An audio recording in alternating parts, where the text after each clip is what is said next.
Hey guys, कैसे हैं आप लोग। आई होप आप लोग अच्छे होंगे। मैं ज्योति आपका स्वागत करती हूँ स्टडी जियोग्राफी चैनल पे। फ्रेंड्स, हम लोग दिसंबर 2019 का प्रीवियस ईयर का क्वेश्चन पे देख रहे हैं, यूजीसी नेट जियोग्राफी का। ठीक है, इसका 2 वीडियो पहले अपलोड हो चुका है, आप प्ले लिस्ट में जाके देख सकते हैं। ये तीसरा वीडियो है इस सीरीज का, एक और वीडियो बनाऊँगी। फ्रेंड्स, हम लोग जो लास्ट में एग्ज़ाम हुआ है लास्ट टाइम नवंबर 2020 का, उसका भी क्वेश्चन पेपर जो है वीडियो के रूप में प्लेलिस्ट में है, आप उसे भी जाके देख सकते हैं। चलिए हम लोग क्वेश्चन को स्टार्ट करते हैं। फ्रेंड्स, ये जो क्वेश्चन है वो फैक्चुअल है। इसका जो डाटा है वो मैं आपको दे दूँगी। इसका जो राइट आंसर है वो आप कमेंट बॉक्स में दीजिएगा। जो डाटा दूँगी उसके बेस पे आप थोड़ा सा दिमाग लगा के आंसर दे सकते हैं बहुत ईजली। वहाँ कमेंट बॉक्स में मैं रिप्लाई कर दूँगी कि आपका आंसर सही है या नहीं है। ठीक है, तो चलिए हम लोग क्वेश्चन स्टार्ट करते हैं।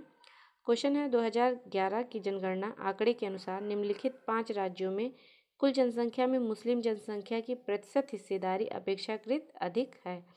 यानी कि जो किसी स्टेट की जो कुल जनसंख्या है उसमें सर्वाधिक प्रतिशत पूछा गया है। सर्वाधिक प्रतिशत मुस्लिम की किस स्टेट में है, उससे कम जो 5 स्टेट दिया गया है वो आपको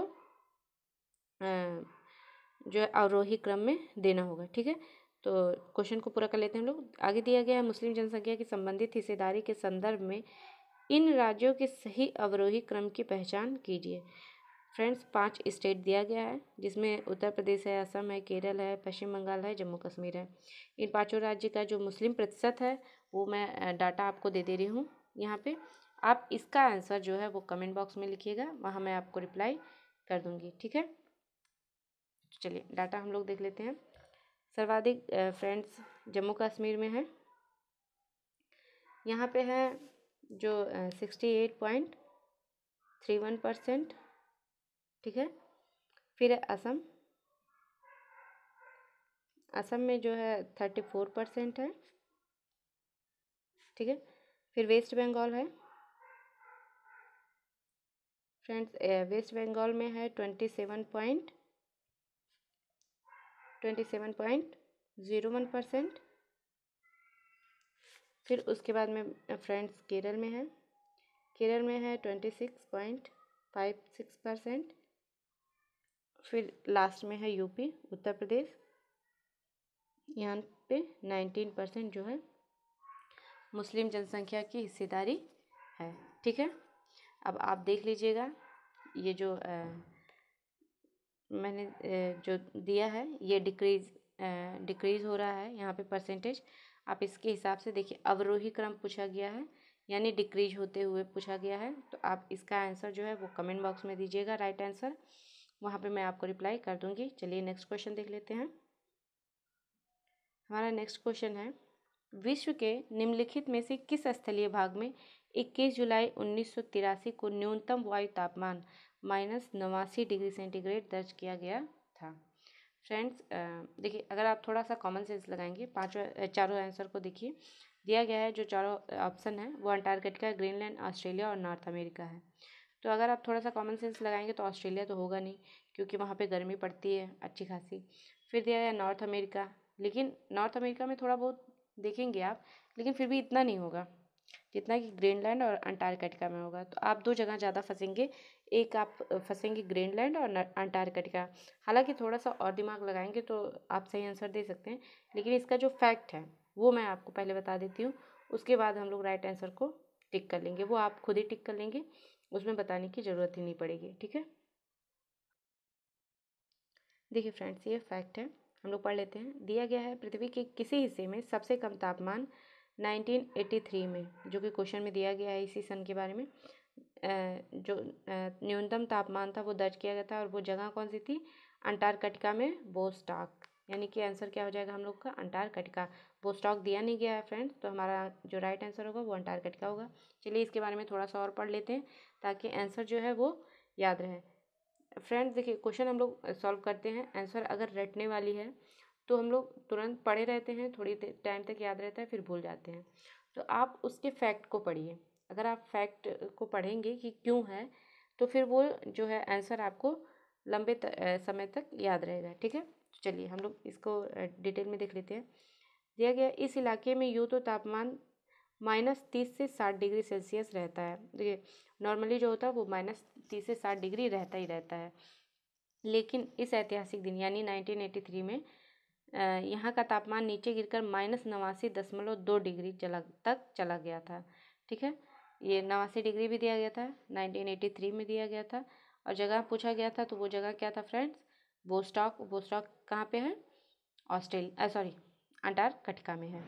आगे देख लेते हैं। तेज रफ्तार से आती ठंडी हवाओं ने यहाँ ऐसे हालात पैदा कर दिए थे कि यहाँ जुलाई से अगस्त के बीच सबसे ज़्यादा ठंड होती है और यहाँ दिन अंटार्कटिका वासियों के लिए सबसे ज़्यादा अंधेरे होते हैं, यानी कि जुलाई से अगस्त तक का। दिसंबर और जनवरी यहाँ गर्मियों के सबसे अच्छे दिन होते हैं और तब भी तापमान फ्रीजिंग पॉइंट से नीचे ही रहता है, यानी कि 0 डिग्री से नीचे ही रहता है तापमान। जब वहाँ पे गर्मी होती है तब की बात है। इससे पहले भी सबसे कम तापमान रिकॉर्ड किया गया था, अंटार्कटिका के ही नाम था और वह तब -80 डिग्री था, यानी कि सबसे कम वोस्टॉक में शायद था। ये कंफर्म नहीं है अंटार्कटिका में वो कौन सा जगह था। बरखोन्यास्क शायद था। बरखोन्यास्क में 80 डिग्री था, जो कि सबसे उससे भी ज़्यादा कम कहाँ हो गया? 89 डिग्री वोस्टॉक में। ठीक है, तो चलिए अपना नेक्स्ट क्वेश्चन देख लेते हैं। आपका इसका आंसर पता चल गया है। आप इसका आंसर जो है, अब मैं एक बार आपको इमेज भी दिखा देती हूँ ताकि आपको याद रहे अंटार्कटिका में वोस्टॉक कहाँ है। ये देखिए फ्रेंड्स, ये है अंटार्कटिका। अंटार्कटिका में ये आपको रेड कलर का दिख रहा होगा, ये है वोस्टॉक। ठीक है, चलिए हम लोग नेक्स्ट क्वेश्चन देख लेते हैं। जो ये क्वेश्चन था फ्रेंड्स, उसका आंसर आपको पता चल गया है। आप हो सके तो कमेंट बॉक्स में इसका आंसर जो है वो दीजिएगा। ठीक है, चलिए नेक्स्ट क्वेश्चन देख लेते हैं हम लोग। देखिए फ्रेंड्स, हमारा जो नेक्स्ट क्वेश्चन है वो दिया गया है मर्सिली पैमाना, मर्सिली स्केल दिया गया है और उसकी तीव्रता से सुसंगत करना है। ठीक है, रिक्टर परिणाम पे। फ्रेंड्स सबसे पहले मैं बता देती हूँ, जो रिक्टर पैमाना और मर्सिली पैमाना होता है वो भूकंप मापी यंत्र होता है। और इन दोनों पैमाने में अंतर क्या है, मैं ये थोड़ा सा आपको बता देती हूँ। फ्रेंड्स, जो मर्सिली पैमाना है वो पहले यूज होता था, अब थोड़ा कम यूज होता है।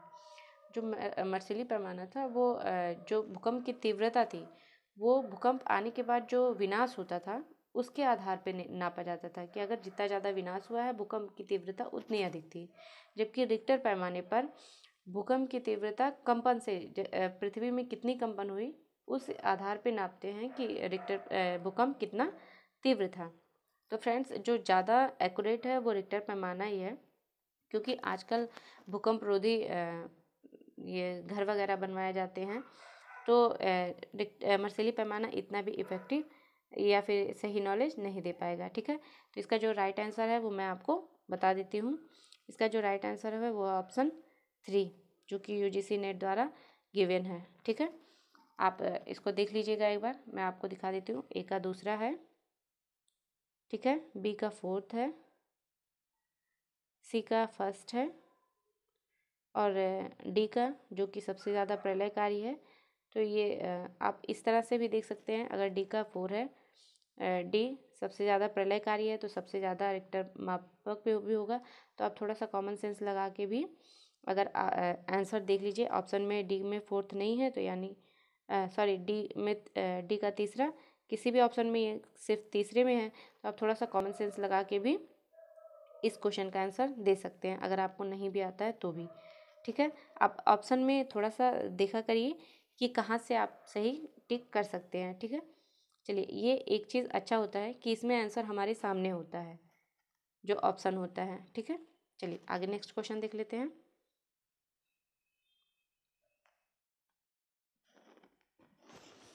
हमारा जो नेक्स्ट क्वेश्चन है वो है चूना पत्थर की गुफाओं की उत्पत्ति से संबंधित द्विचक्रीय सिद्धांत के प्रतिपादक थे। ठीक है फ्रेंड्स, इसका जो राइट आंसर है वो है ये चूना पत्थर में गुफाओं द्विचक्रीय सिद्धांत जो है वो डेविस का है। चलिए मैं आपको सबके बारे में थोड़ा थोड़ा बता देती हूँ कि किसने कौन सा सिद्धांत दिया है। ठीक है, तो फर्स्ट में है स्वीटन्स। जो इस क्वेश्चन का द्विचक्रीय सिद्धांत है वो फ्रेंड्स जो राइट आंसर है वो डेविस है, WM डेविस। ठीक है, और आगे का भी बता दे रही हूँ कि कौन किसके हैं। ठीक है, स्वीटनर है, स्वीटनर का जो है वो भौमजल स्तर सिद्धांत है। ठीक है, गार्डनर है, गार्डनर का है स्थैतिक जलमंडल सिद्धांत। ठीक है, गार्डनर का जो है वो स्थैतिक जलमंडल सिद्धांत है। और जो मार्लोट है उनका है अपघर्षण सिद्धांत। ठीक है, डेविस का जो हो गया वो भौमजल स्तर सिद्धांत। चलिए नेक्स्ट क्वेश्चन देख लेते हैं। नेक्स्ट क्वेश्चन दिया गया है, भारत के निम्नलिखित 5 राज्यों में अनुसूचित जाति जनसंख्या का केंद्रीकरण अधिक है। वर्ष 2011 की जनगणना के अनुसार इन राज्यों में उनकी जनसंख्या के आकार के आधार पर निम्नलिखित में से सही अवरोही क्रम की पहचान कीजिए। यानी अनुसूचित जाति के बारे में पूछा गया है। ठीक है, तो इसका भी मैं डाटा आपको दे रही हूँ। आप डाटा के बेस पे देखिए, इसमें जो है जनसंख्या का प्रतिशत नहीं पूछा गया फ्रेंड्स, जनसंख्या पूछा गया है। ठीक है, तो इसका राइट आंसर मैं बता दे रही हूँ, और जो डाटा है वो भी मैं आपको बता दे रही हूँ। ठीक है, चलिए फ्रेंड्स, इसका जो राइट आंसर है वो है देख लेते हैं हम लोग। 32 का जो राइट आंसर है वो है ऑप्शन थर्ड। ठीक है, देखिए जो डाटा है वो मैं आपको बोल के बता दे रही हूँ, क्योंकि डाटा बहुत बड़ा बड़ा है तो लिखने में जगह कम है फ्रेंड्स, तो आप ध्यान से सुनिएगा, मैं डाटा बता दे रही हूँ फ्रेंड्स। इसमें जो है वो जनसंख्या आकार पूछा है, परसेंटेज नहीं पूछा गया। तो परसेंटेज मैं आपको नहीं बताऊंगी, अगर परसेंटेज भी बताऊंगी तो आप कंफ्यूज हो जाएंगे। परसेंटेज कुछ और है, आकार के आधार पे कुछ और क्रम बनेंगे। ठीक है, तो मैं जो क्वेश्चन है वही बता रही हूँ आपको। उत्तर प्रदेश में सबसे अधिक जो जनसंख्या है,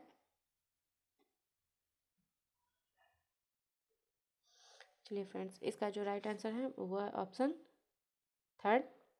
मैं आपको बता दे रही हूँ, उत्तर प्रदेश है पहला। उत्तर प्रदेश में जो अनुसूचित जाति के जो हैं उनका जो डाटा है वो है 4,13,57,608। ठीक है, जो उत्तर प्रदेश की जनसंख्या है वो 19 करोड़, लगभग आप 20 करोड़ समझ लीजिए। 20 करोड़ में 4 करोड़, लगभग 5 करोड़ जो है वो अनुसूचित जाति हैं। तो मैं आपको परसेंटेज नहीं बताना चाहती हूँ, ना ही मैं अनुपात बता रही हूँ, बस मैं जो है अनुसूचित जाति की जनसंख्या बता दे रही हूँ आपको। ठीक है, तो उत्तर प्रदेश में हो गए 4,13,57,608। सेकेंड पे है वेस्ट बंगाल। तो वेस्ट बंगाल में है 2,14,63,270। ठीक है, नेक्स्ट है बिहार। बिहार में जो है 1,65,67,325। ठीक है, फिर फोर्थ पे जो है वो तमिलनाडु है। तमिलनाडु में है 1,44,38,445।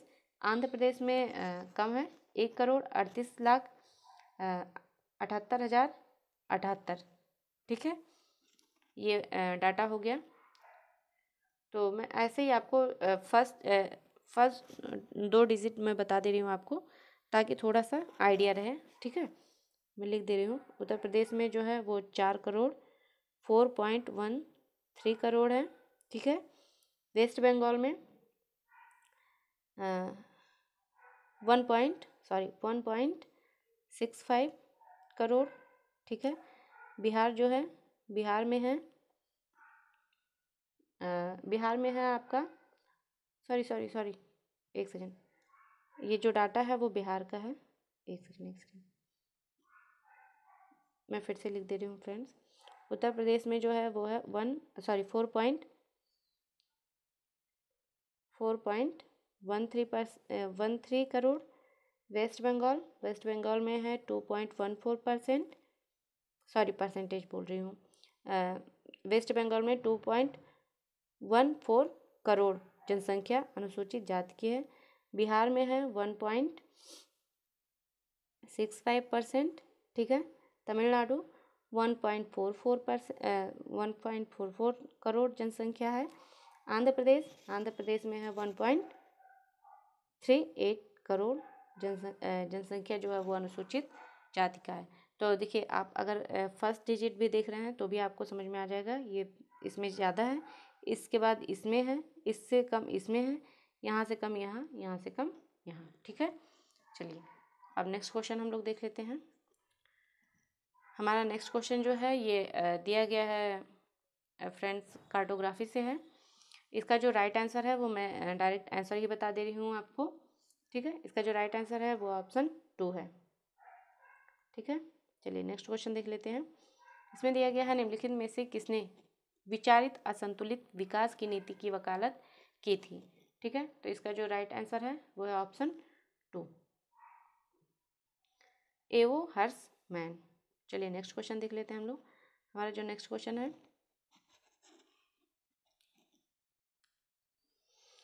दिया गया है रिया तट।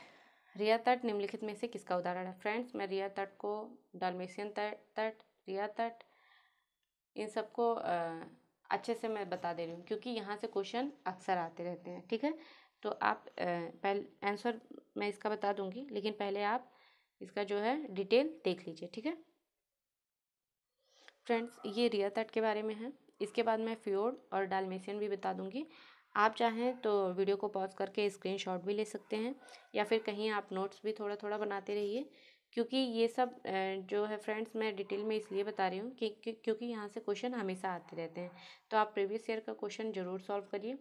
मैं ये श्योर नहीं कर रही हूँ कि इस एग्ज़ाम में आएंगे ही आएंगे, लेकिन हमेशा एग्ज़ाम में, हर एग्ज़ाम में पूछता है, सिर्फ यूजीसी नेट नहीं, आपका रिया तट, डाल्मेशियन तट और फ्योर्ड तट, इसके बारे में हमेशा पूछता है हर एग्ज़ाम में, चाहे वो टीजीटी पीजीटी हो, जीडीसी जीआईसी हो, असिस्टेंट प्रोफेसर का हो, या फिर आप पीएचडी वगैरह का एग्ज़ाम दे रहे हैं तो उसमें भी ज्योग्राफी से संबंधित ये क्वेश्चन हमेशा आते हैं। कुछ ज़्यादा ही ये सब क्वेश्चन पॉपुलर हैं, तो थोड़ा सा आप डिटेल में पढ़िए ताकि आपको कहीं से भी क्वेश्चन आए तो आप गलत ना करें। ठीक है, ये इसका, चलिए रिया तट हम लोग पढ़ लेते हैं। रिया तट का निर्माण नदी की घाटियों का समुद्र में डूब जाने से होता है। ठीक है, यानी कि क्या हुआ, ये निमज्जन हो गया, घाटियों में, घाटियाँ जो है वो समुद्र में डूब गई। इस कारण से गहरी और चौड़ी घाटियाँ और विशाल गगारे, क्लिफ इन तटों पर पाई जाती है। बाल्टिक सागर, देखिए यहाँ पे रिया तट का जो है उदाहरण भी दिया गया है। बाल्टिक सागर है, पश्चिमी, उत्तर पश्चिमी स्पेन और दक्षिण पश्चिमी आयरलैंड के तट ऐसे ही तट हैं। ठीक है, जो डाल्मेशियन है वो जलमग्न पर्वत श्रृंखलाओं के कारण बनते हैं, लेकिन डाल्मेशियन को मैं, ये थोड़ा सा एक लाइन दिया गया है, डाल्मेशियन को मैं अच्छे से आपको बता दे रही हूँ। ठीक है, चलिए इसके बाद हम लोग डाल्मेशियन देख लेते हैं। देखिए ये डाल्मेशियन तट है। डाल्मेशियन तट है समानांतर पर्वत कटकों वाले तटों के धंसाव से डाल्मेशियन तट का निर्माण होता है। यूगोस्लाविया का डाल्मेशियन तट इसका सर्वोत्तम उदाहरण है। फ्रेंड्स, ये डाल्मेशियन हो गया और यह हम लोग देख लिए हैं। अब एक बार हम लोग फ्योर्ड देख लेते हैं। ठीक है, देखिए फ्रेंड्स, ये फ्योर्ड है। फ्योर्ड में भूविज्ञान में फ्योर्ड सागर से जुड़ी हुई एक प्रवेशिका यानी पतली खाड़ी होती है।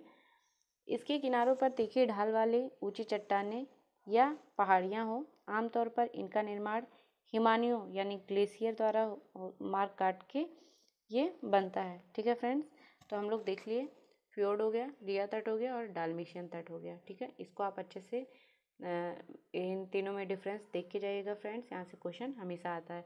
तो चलिए हम लोग एक बार क्वेश्चन देख लेते हैं। फ्रेंड्स, ये हम लोगों का क्वेश्चन है, रिया तट निम्नलिखित में से किसका उदाहरण है। तो हम लोग देख ही चुके हैं कि ये निमग्न भूमि का उदाहरण है, तो इसका जो राइट आंसर हो जाएगा वो है ऑप्शन 3, निमग्न ऊपरी भूमि तट रेखा। ठीक है, चलिए नेक्स्ट क्वेश्चन हम लोग देख लेते हैं। हमारा जो नेक्स्ट क्वेश्चन है वो है 2011 की जनगणना के अनुसार निम्नलिखित राज्यों में से किसने भारत की समस्त जनसंख्या के उच्चतम प्रतिशत को अभिलिखित किया गया है।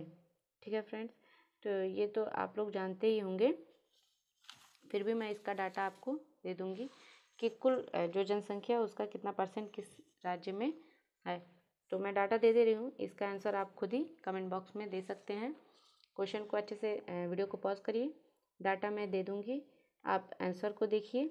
आंसर देखने की ऑप्शन देखिए, ऑप्शन देखने के बाद आपको जो राइट आंसर लगे वो कमेंट बॉक्स में दे दीजिएगा। फ्रेंड्स, आप क्वेश्चन नंबर के साथ आंसर दीजिएगा, नहीं तो सब मिक्सअप हो जाएगा, किस क्वेश्चन का कौन सा आंसर है ये आप बताएंगे तो समझ में नहीं आएगा, तो आप क्वेश्चन के साथ ही आंसर दीजिएगा, ठीक है। जैसे 36 ये क्वेश्चन है तो 36 का आप 2, 3, 1, 4 जो भी होगा आपको समझ में आएगा वो आप कमेंट बॉक्स में लिखिएगा, मैं वहाँ रिप्लाई कर दूँगी, ठीक है। तो इसका जो फैक्ट है वो मैं डाटा है वो दे रही हूँ। चलिए इसका जो डाटा है देखिए, उत्तर प्रदेश में जो है 16.51% जनसंख्या है। और उसके बाद में वेस्ट बंगाल है, वेस्ट बंगाल में 7.54, ठीक है। बिहार में है 8.6 और महाराष्ट्र यहाँ पे है 9.28, ठीक है। ये डाटा है फ्रेंड्स। आप यहाँ पे एक सेकंड मैं 7 अच्छे से बना दे रही हूँ ताकि आप कंफ्यूज ना हो। ये 7.54% वेस्ट बंगाल का है फ्रेंड्स। ये डाटा आपके सामने है, आप वीडियो को पॉज करिए, कमेंट बॉक्स में इसका आंसर दीजिए, ठीक है, विथ क्वेश्चन नंबर। चलिए नेक्स्ट क्वेश्चन देख लेते हैं हम लोग। नेक्स्ट क्वेश्चन है, मध्य अक्षांशीय चक्रवात बनने के संबंध में निम्नलिखित पदों में से सही पद की पहचान कीजिए। यानी कि इन तीनों में से कौन कौन सा जो है कारक है जो मध्य अक्षांशीय चक्रवात बनने में कारगर होता है या सहायता करता है। तो इसका जो राइट आंसर है वो है ABC तीनों, यानी कि वायुमंडलीय ढाल का बल और वायुदाबीय ढाल का बल, कोरियालिस बल और पृष्ठीय घर्षण, ये तीनों ही जो है सहायता करते हैं मध्य अक्षांशीय चक्रवात बनने में, ठीक है। तो इसका जो राइट आंसर है वो है ऑप्शन 4 ABC तीनों सही हैं। चलिए नेक्स्ट क्वेश्चन देख लेते हैं हम लोग। हमारा जो नेक्स्ट क्वेश्चन है ये देखिए, एक मॉडल दिया गया है, यहाँ पे मार्केट है, देखिए एक बार मैं आपको अच्छे से दिखा देती हूँ।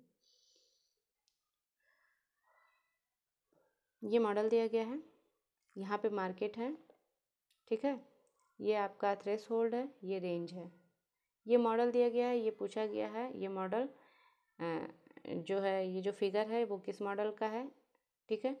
तो ये जो इसका राइट आंसर है वो है सेंट्रल प्लेस थ्योरी, और ये जो है क्रिस्टॉलर द्वारा गिवन है, ठीक है। चलिए नेक्स्ट क्वेश्चन हम लोग देख लेते हैं। हम लोग का नेक्स्ट क्वेश्चन है, निम्नलिखित में से विश्व के उत्तर दक्षिण विभाजन का आधार कौन सा मानदंड है, ठीक है। तो देखिए जो सांस्कृतिक है वो तो नहीं होगा, क्योंकि विश्व के बारे में पूछा गया और उत्तर और दक्षिण विभाजन में सांस्कृतिक तो आएगा नहीं। राजनैतिक विचारधारा भी नहीं आएगी। जो दो ऑप्शन फंसाने वाले हैं वो हैं अक्षांश और आर्थिक विकास, ठीक है। तो मोस्टली स्टूडेंट अक्षांश को ही टिक करके आ जाएंगे, जबकि इसका राइट आंसर ये नहीं है। क्यों नहीं है? देखिए उत्तर और दक्षिण विभाजन तो सही बात है, अक्षांश से ही होता है, लेकिन यहाँ पे पूछा गया है, आप थोड़ा सा देखिएगा कि विश्व के बारे में पूछा गया है। अगर यही क्वेश्चन होता पृथ्वी के उत्तर और दक्षिण विभाजन का आधार कौन सा है, तो आप आँख मूंद के अक्षांश लगाते, यही सही होता। लेकिन यहाँ पे क्या पूछा गया? विश्व के बारे में। तो विश्व के बारे में जब भी आता है तो आपको विकास, आर्थिक विकास जो है वो आपके दिमाग में आता है, ठीक है। तो इसका जो राइट आंसर होगा वो है आर्थिक विकास, ठीक है। उत्तर और दक्षिण के विभाजन में जो है, जो मेन आधार है वो आर्थिक विकास है, ठीक है। अगर यही विश्व के बारे में ना पूछ के पृथ्वी के बारे में पूछा होता तो आप अक्षांश दे सकते हैं, ठीक। लेकिन ये है कि थोड़ा सा ये कन्फ्यूजन क्रिएट करने वाला क्वेश्चन है, ठीक है। चलिए नेक्स्ट क्वेश्चन देख लेते हैं हम लोग। नेक्स्ट क्वेश्चन जो है वो दिया गया है विद्वान, और उन्होंने जो सिद्धांत, मॉडल या अवधारणा जो गिवन है उनके द्वारा वो दिया गया है, आपको मिलान करना है। तो चलिए मैं मिलान एक बार आपको ऑप्शन भी दिखा दे रही हूँ। आप अगर हो सके तो वीडियो को पॉज करके इसका जो राइट आंसर है वो कमेंट बॉक्स में लिखिए अगर आपको आता है, नहीं तो फिर आप आंसर ही देख लीजिए, ठीक है। चलिए इसका मैं पहले मिलान कर दे रही हूँ, फिर आप आंसर खुद ही देख लीजिएगा। चलिए फ्रेंड, इसका जो देखिए मैं मिलान कर दे रही हूँ। गॉटमैन जो है वो मेगापोलिस से संबंधित है, तो ए का जो है वो 4th से मिल जाएगा। जीके जिफ फेमस हैं। जीके जिफ किसके लिए फेमस है फ्रेंड्स? ये फेमस है रैंक साइज रूल के लिए। ये क्वेश्चन पिछले साल भी आया था, इस बार भी मतलब इस बार भी पिछले साल मतलब नवंबर 2020 में भी आया था। ये दिसंबर 2019 भी है, तो आप एक बार अच्छे से इसको देख के जाइएगा फ्रेंड्स, ठीक है। जेफरसन जो है वो प्राइमेट सिटी। ये चारों ऑप्शन आप अच्छे से देख के जाइएगा, इससे क्वेश्चन जरूर आते हैं। ये इसमें जो है मिलान में दिया गया है, कभी कभी सिंगल क्वेश्चन भी दे देता है। जैसे रैंक साइज रूल किसका है, तो गॉटमैन का है, ठीक है। आप अच्छे से इसको पढ़ के जाइएगा, ठीक है। बर्गेस जो है वो संकेंद्रीय क्षेत्र के बारे में दिए गए हैं, ठीक है। इन्होंने जो है 10 वलयाकार भी इनके जो है मॉडल को कहा जाता है, ठीक है। संकेंद्रीय क्षेत्र या वलयाकार मॉडल बर्गेस का। तो इसका जो राइट आंसर होगा ए का फोर्थ है फ्रेंड्स। तो ए का फोर्थ जो है वो ऑप्शन 2 में ही दिख रहा है, तो आप यहाँ पे भी देख सकते हैं। ए का फोर्थ, बी का फर्स्ट, सी का थर्ड और डी का सेकेंड, ठीक है। चलिए नेक्स्ट क्वेश्चन देख लेते हैं हम लोग।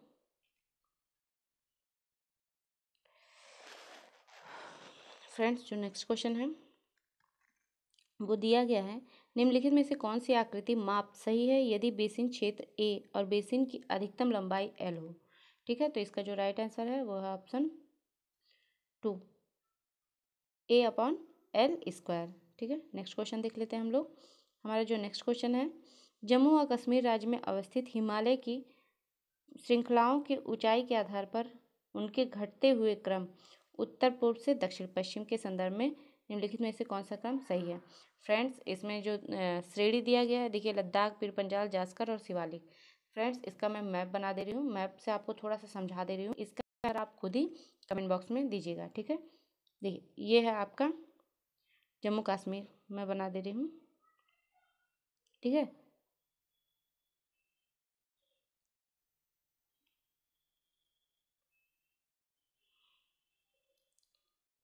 कलर चेंज करके आपको श्रेणियाँ दिखा दे रही हूँ, ठीक है। देखिए फ्रेंड्स ये जो श्रेणी गई है ये है काराकोरम,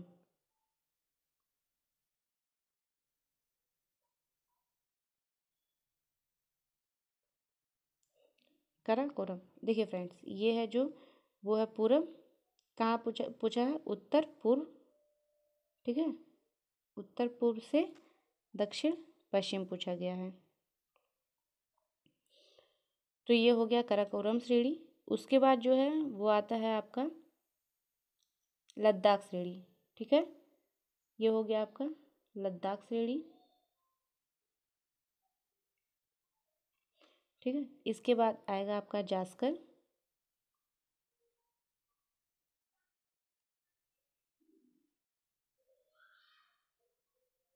जास्कर के बाद पीर पंजाल,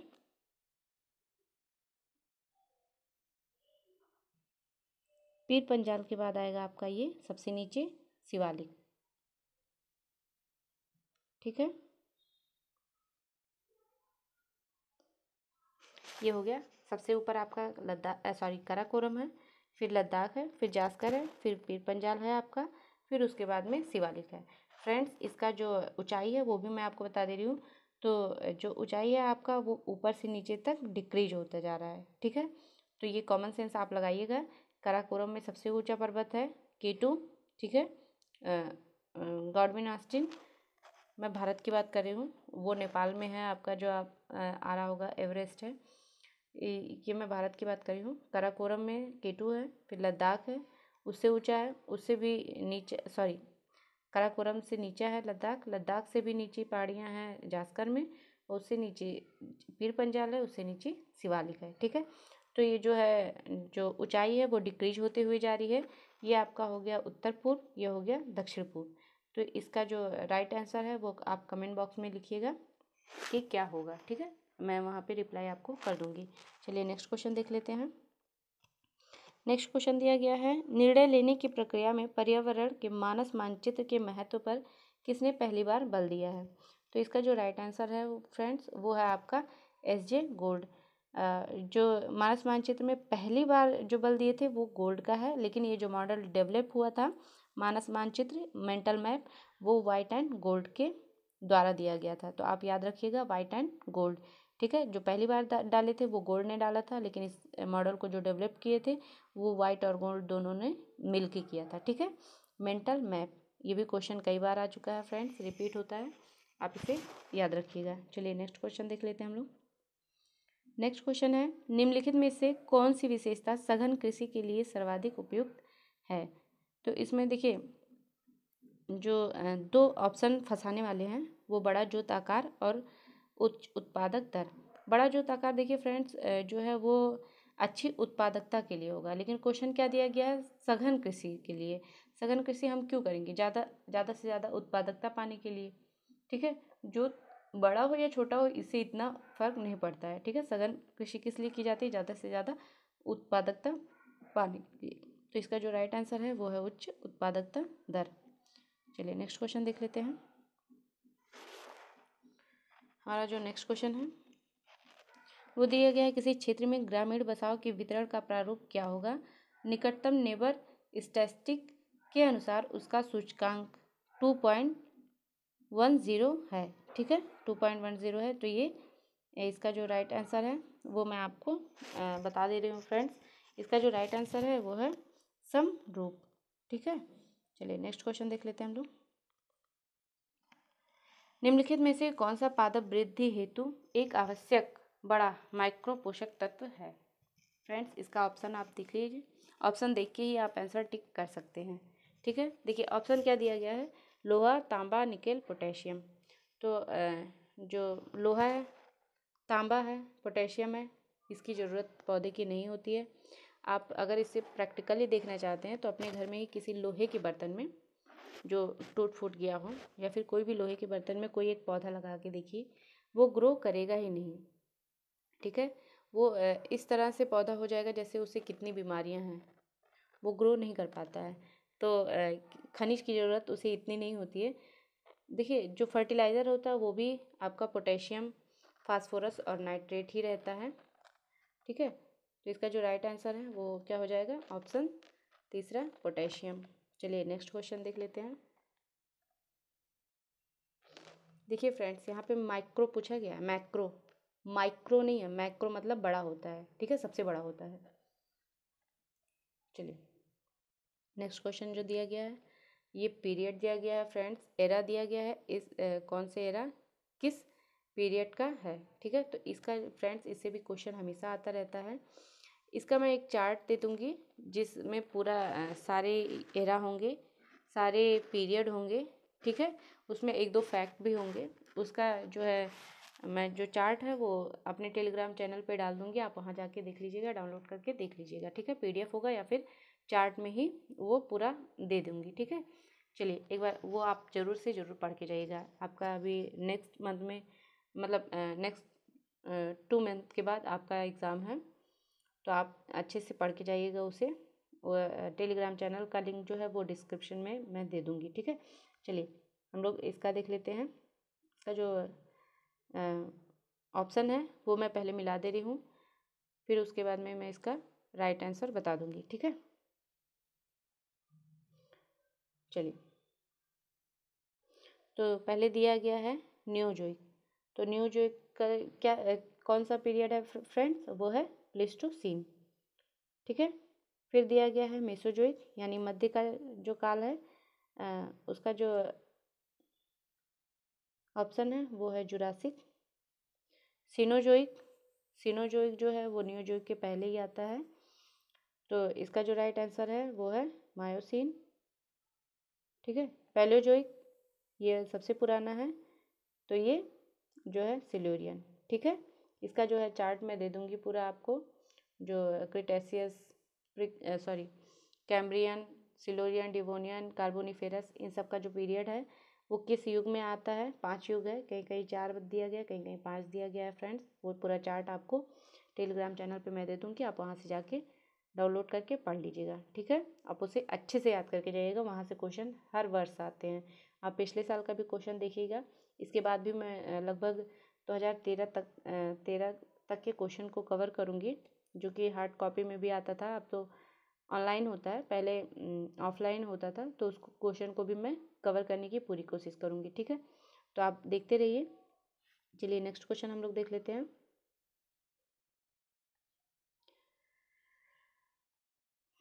हमारा नेक्स्ट क्वेश्चन है लंकाशायर। लंकासायर के बारे में पूछा गया। लंकासायर सूती वस्त्र उद्योग की अवस्थिति के लिए निम्नलिखित कारक कौन कौन से हैं? 4 कारक दिए गए हैं, इसमें से कौन सा उसके डेवलपमेंट के लिए जो है जिसकी वजह से वहाँ पे इतना डेवलप हुआ है सूती वस्त्र उद्योग, उसका फैक्ट पूछा गया है। तो इसमें 4 फैक्ट दिए गए हैं। दिया है नम जलवायु और मीठा जल, दूसरा है बैंकिंग और वित्तीय सेवाएं, तीसरा है पर्याप्त मात्रा में कोयला की उपलब्धता, और चौथा है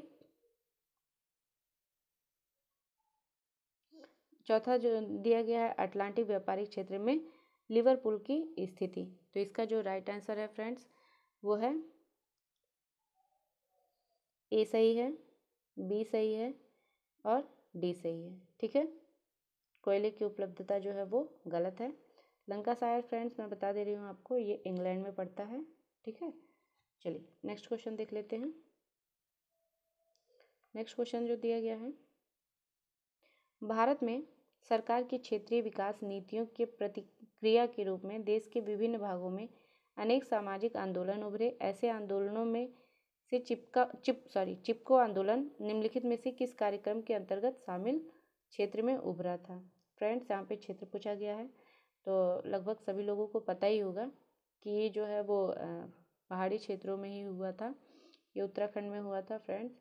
वहाँ पे पेड़ों को काटा जा रहा था, जिससे वहाँ के स्थानीय लोग जो हैं वो पेड़ों से चिपक गए थे कि अगर आप पेड़ काटेंगे तो साथ में मुझे भी पहले काटिए, फिर आप पेड़ को काटेंगे। तो वही था चिपको आंदोलन।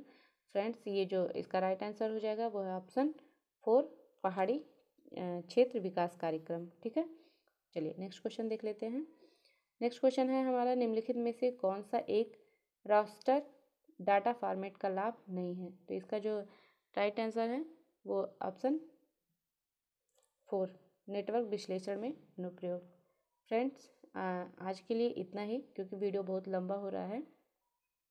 फ्रेंड्स कोई सुझाव हो या कोई क्वेरी हो तो आप कमेंट बॉक्स में लिखिएगा। फ्रेंड्स इसका जो नेक्स्ट पार्ट है वो जल्दी ही अपलोड कर दूँगी। अगर मैं थोड़ा सा क्वेश्चन को जो ऑप्शन है वो थोड़ा सा ब्रीफली आपको बता रही हूँ, ताकि आपका जो ऑप्शन है वो याद हो जाए। देखिए मैं पहले 2 वीडियो बना चुकी हूँ, उसमें मैं डायरेक्ट क्वेश्चन ही बता दे रही थी, सॉरी डायरेक्ट आंसर ही बता दे रही थी। लेकिन मुझे ये रियलाइज़ हुआ कि आंसर तो मिल जाएगा आपको कहीं से भी, लेकिन अगर थोड़ा सा मैं उसे डीपली बता दूँ तो आपको वो क्वेश्चन याद हो जाएगा, प्लस आपका कॉन्सेप्ट भी क्लियर हो जाएगा। तो अगर आपको मेरा एफर्ट अच्छा लगे तो आप वीडियो को लाइक करिएगा, शेयर करिएगा और चैनल को सब्सक्राइब करिएगा। मैं जल्द ही ज्योग्राफी के क्वेश्चन की सीरीज़ भी ले आऊँगी, ताकि आप ज़्यादा से ज़्यादा क्वेश्चन सॉल्व करें। आपका जो क्वेश्चन का कॉन्सेप्ट है वो समझें, आपका जो माइंडसेट है वो ज़्यादा क्लियर हो जाए। ठीक है फ्रेंड्स, तो चलिए मिलते हैं नेक्स्ट वीडियो में। तब तक आप पढ़ते रहिए, आगे बढ़ते रहिए। Thank you friends.